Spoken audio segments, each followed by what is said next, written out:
ជំរាបសួរពុកម៉ែបងប្អូនទាំងអស់គ្នាថ្ងៃនេះយើងមកជួបគ្នាជាមួយការតម្លើងសូឡា20គីឡូវ៉ាត់នៅកសិដ្ឋានចិញ្ចឹមមាន់មួយកន្លែងបាទហ្នឹងទាំងអស់គ្នាឥឡូវយើងទៅស្ទឹងត្រែងហូស្ទឹងត្រែងទៅនិយាយទៅចន្លោះទៅចេះនៅស្ទឹងត្រែងទេបាទទៅមើលសូឡាតម្លើងជាងតម្លើងចិត្តហើយយើងទៅមើលការងារប្រហើយឥឡូវយើងទៅជិះបានកណ្ដាលផ្លូវមកដល់ត្បូងឃ្មុំឈ្មោះត្បូងឃ្មុំទៀតហ្នឹង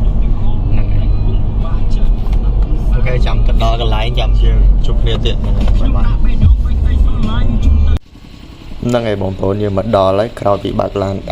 ដាច់បាយដាច់ទឹក6-7ម៉ោងយើងមកដល់ការដ្ឋានហើយជាយើងទៅឡើងឲ្យអស់ហើយយើងមកគឺយើងមកថតឲ្យហើយបោះដ្រូននេះហើយបាទតន់មកដល់ភ្លាមយើងបញ្ញាប់ទៅពេញវិញដោយសារយើងត្រឡប់វិលល្ងាចហ្នឹងឆ្ងាយដែរ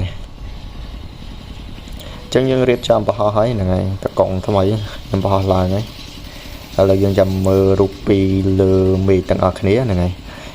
ដ្រូនយើងប្រើ DJI Mini Pro 3បាទនោះមើលឃើញទេបងប្អូននៅកប់ពពក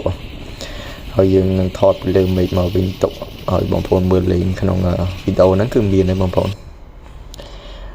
នេះវីដេអូក្នុងដ្រូនយើងហ្នឹងហើយថតពីលើចឹងមកហ្នឹងហើយសំកាំងវាឬក៏ថតវីដេអូស្រេចតែយើងហ្នឹងហើយបន្ទាប់ពីថតដ្រូនហើយយើងឡើងមកមើលម៉ាស៊ីនយើងនេះម៉ាស៊ីនបងប្អូនណាម៉ាស៊ីនយើងរៀបចំឲ្យអាគុយយើងប្រើលីឈូមដល់តែ4គ្រាប់ហ្នឹងហើយឥឡូវយើងយើងគាត់ fix inverter បន្តិចសិនហ្នឹងហើយមុននឹងបញ្ចប់ឥឡូវយើងទៅមើលត្រង់មាន់ទាំងអស់គ្នាសិនតើចឹងដឹងថាត្រង់មាន់ហ្នឹងប៉ុណ្ណៃហ្នឹងបងប្អូនមើលបានត្រង់មាន់នេះធំមែនតើបងប្អូនអាចមើលបានធៀបជាមួយនឹងខ្ញុំហ្នឹងហើយទឹកតឹងធំមែនតើទឹកតឹងក៏ធំបដ ாய் ក៏វែងហ្នឹងហើយមាន់ហ្នឹងគឺត្រូវការភ្លើងរហូតក៏ប្រាប់ថាបើអត់ភ្លើងទេវាអត់ស៊ីចំណីទេចឹងត្រូវបើកអាភ្លើង20វ៉ាត់30វ៉ាត់40វ៉ាត់ហ្នឹងគឺបើកពេញតែមករោងហ្នឹងហើយ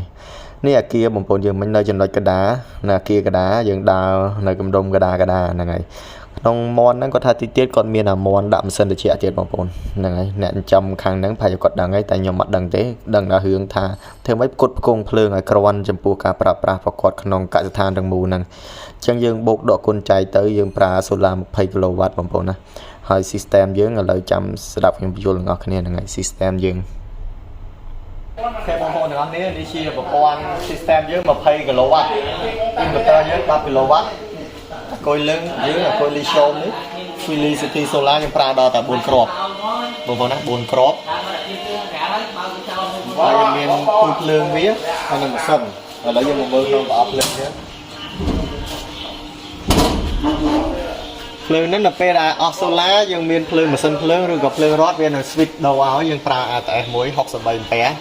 ហើយនេះ digital អគុយនេះ digital ភ្លើង AC ផ្សេងហើយនេះ digital solar ដែលចូលមកម៉ាស៊ីននេះម៉ាស៊ីនធំយើងហើយក្នុងហ្នឹងវាមានភ្លើងពេលដែលយើងប្រើគឺវាភ្លើងខៀវបែបនេះហើយឥឡូវហ្នឹងយើងប្រើបងប្អូនមើលបាន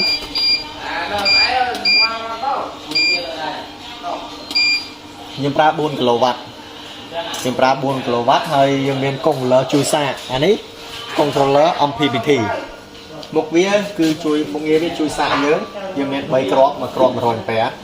យើងមួយគ្រាប់អាចដាក់បានសូឡា5000វ៉ាត់មួយគ្រាប់ហ្នឹងអាចដាក់សូឡាបាន5000វ៉ាត់ហើយនេះប្រអប់ភ្លើងផង controller យើងបងប្អូនអា3នេះវាជួយសាកមកអគុយយើងហើយវាមាន inverter ក៏យើងចូលសូឡាដែរបាទ inverter យើងចូលសូឡាចូលក្នុងហ្នឹងដែរហើយឥឡូវយើងប្រើ4គីឡូវ៉ាត់អីយើងបើកចោលតេស្តមើលហ្នឹងដើម្បីឲ្យគាត់ចង់ដឹងថាវាតែបើអត់ឃើញអូតូទេម៉ែបិទចេញត្រានេះសិននេះបិទអានេះបិទអាចេញត្រានេះសិនបាទតម្លាក់ចោលហើយចាំបើកវិញចាំបើកម៉ាស៊ីនបើកវាដើរស្រួលចាំកាច់ឡើងបើសិនវាអត់ start បើវាអត់ start ទេបាត់អាពីរនេះបាត់តែមួយក៏បានដែរក្នុងនេះមិនបាត់អាហ្នឹងចាបាត់ចេញត្រានេះភ្លើងទេហ្នឹងហើយតែយើងឥឡូវវាលុតហើយបន្ទាប់ពីបញ្យល់បងប្រុសម្ចាស់កសិដ្ឋានហើយយើងបញ្យល់របៀបប្រើប្រាស់ឲ្យគាត់ឲ្យអស់យើងផ្ទៀងផ្ទាត់ឲ្យគាត់មើលហ្នឹងហើយមានបញ្ហាយើងសួរឲ្យហើយមុននឹងយើងត្រឡប់ទៅពេញវិញ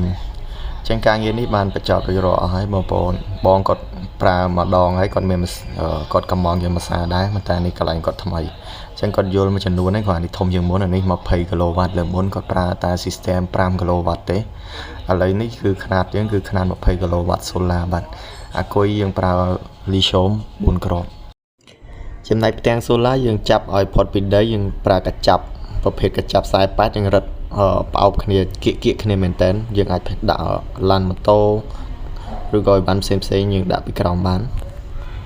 ចំណែក inverter យើងប្រើ10 kW ទេប៉ុន្តែ solar 20 kW ហើយយើងប្រើ charger ជំនួយ3ដោយសារអីយើងប្រើយូរម៉ោងយើងពឹងលើអាគុយទេបងប្អូនណា1ម៉ោងគាត់ប្រើត្រឹម4 kW ជាងទេ 4000 W ជាងទេកសិដ្ឋានគាត់ធំគាត់ទៅធ្វើបាន3អគារហើយគាត់នឹងធ្វើបន្តទៀតនៅពេលដែលការងារនឹងបានជោគជ័យហ្នឹងហើយមានអគារខ្លះនឹងដាក់ម៉ាស៊ីនត្រជាក់ទៀតមកហ្នឹងហើយដូចខ្ញុំប្រាប់ហ្នឹងចាំមើលបន្តទៀតខ្ញុំនឹងបង្ហាញបងប្អូននៅពេលក្រោយទៀតហ្នឹងហើយសូមអរគុណបងប្អូនទាំងអស់គ្នានឹងជួបគ្នាវីដេអូក្រោយៗទៀតសូមអរគុណសូមជម្រាបលា